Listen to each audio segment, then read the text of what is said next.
Hello, and welcome back to the neighborhood. It's your friendly neighborhood reviewer with InToIt Reviews. What I've got for us to take a look at today is the Sivga Pheonix. And this headphone has been getting a lot of attention right now. But does it deserve all its praise? Let's get into it.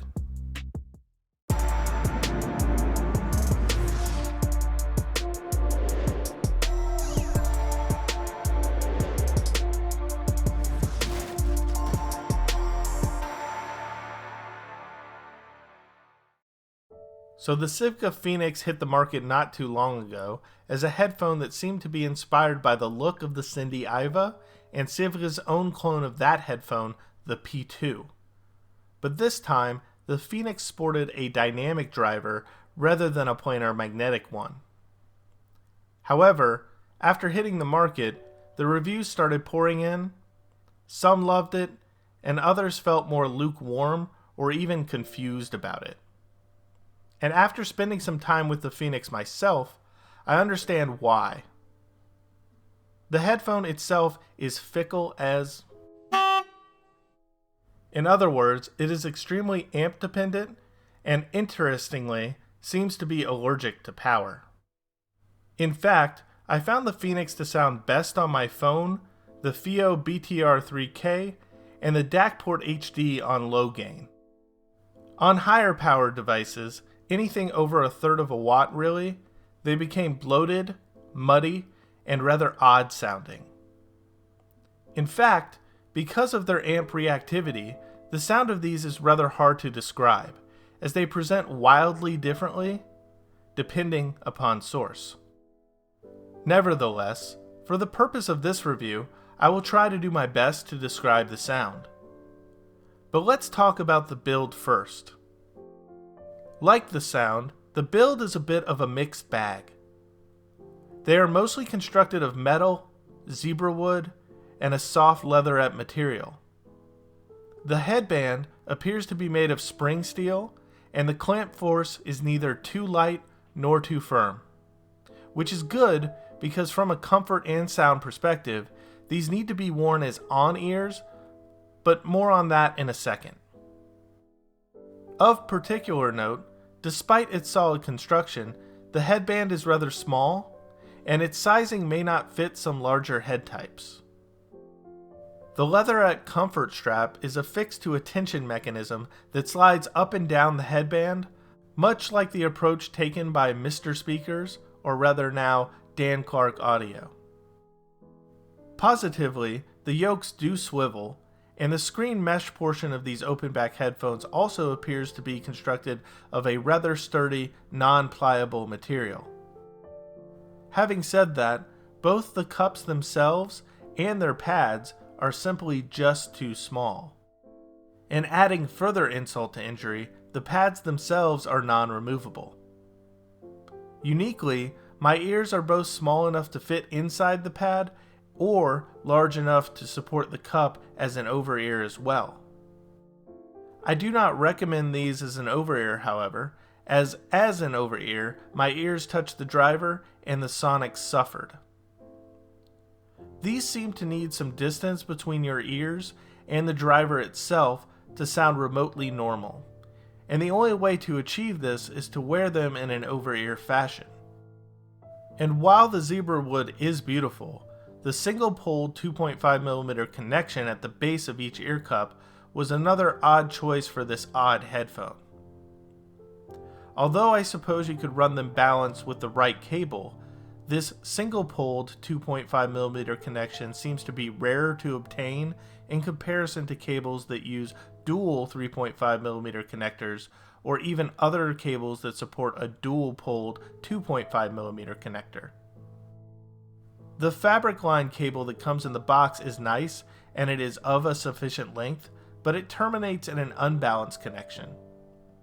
I think an opportunity was missed here by Sivga, as they should have chosen to terminate the Pheonix cable in a balanced 2.5mm connector and provide appropriate adapters instead of what we got in the box.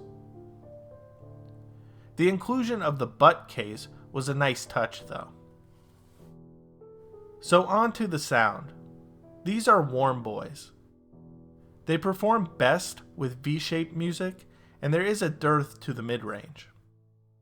In fact, on mismatched amplification, I'd go so far as to describe the mids as extremely veiled and hazy, especially the frequencies amongst the lower mid-range.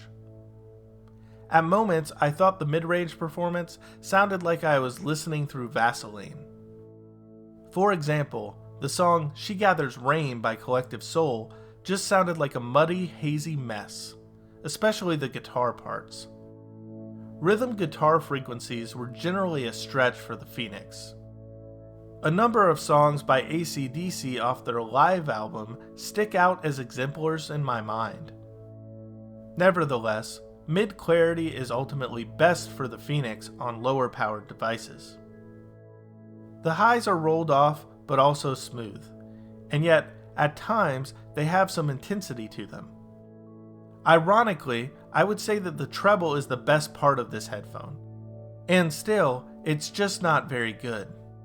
At times it comes across as dark and boring, and yet at other times it presents as overly intensive. Its bass is also pretty emphasized in general, and I find it overly forward at times. Furthermore, it tends to bloom, dependent on both over-amplification and the track.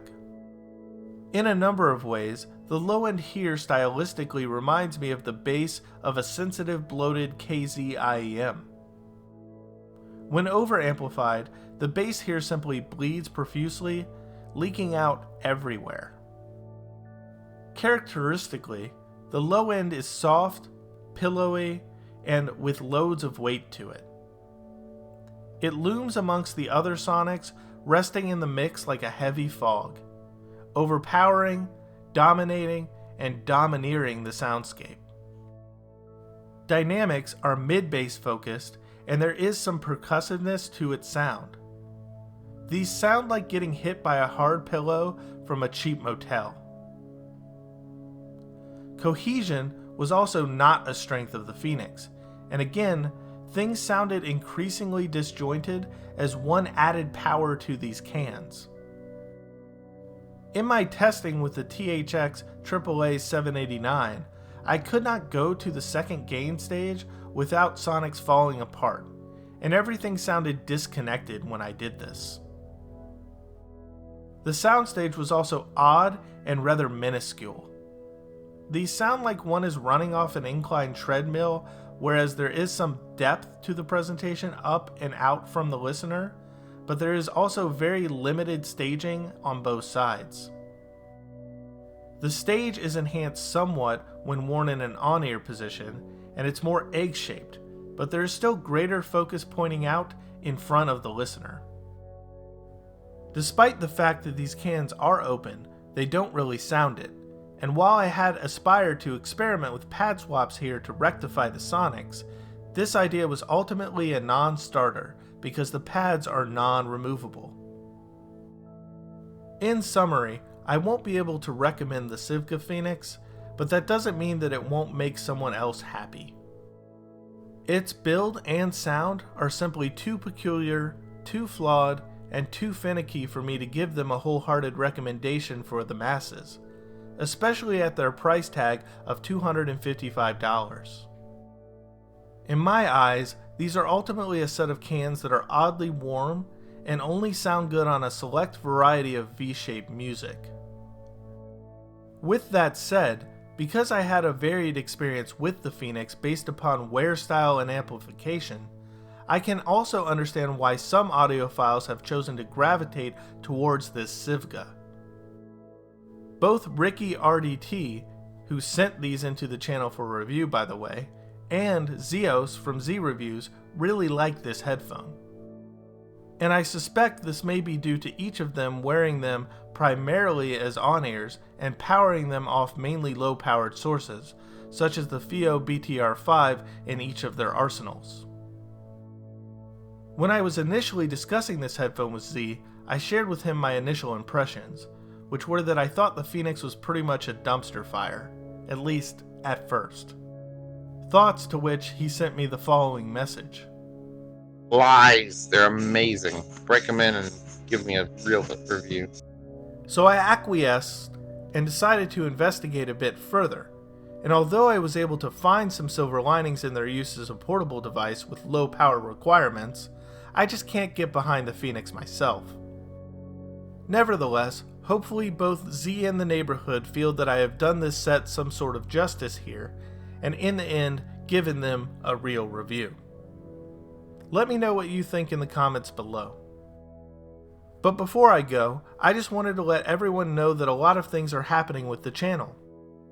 Thanks to the neighborhood, I have the Dan Clark Audio Aeon OpenX, the Hi-Fi-Men HE400i 2020, and the Hi-Fi-Men Sundara in the house for evaluation. Hi-Fi-Men has also sent out the Deva for comparison, and I was able to pick up a Sennheiser 560S as well. So make sure to hit that subscribe button and the notification bell if you haven't already, especially if you're interested in any of those or other upcoming reviews from me. I also wanted to thank my Patreons for their support. The Patreon is only $1.50 a month, and it will get you early access to written reviews from me. There's also a giveaway at 1,000 subscribers for another set of COS KSC 75s, so join the neighborhood and consider following the channel at Instagram, Twitter, the blog, or join the Discord. All links for all neighborhood access locations will be placed in the description below. And with that, I'm out for now.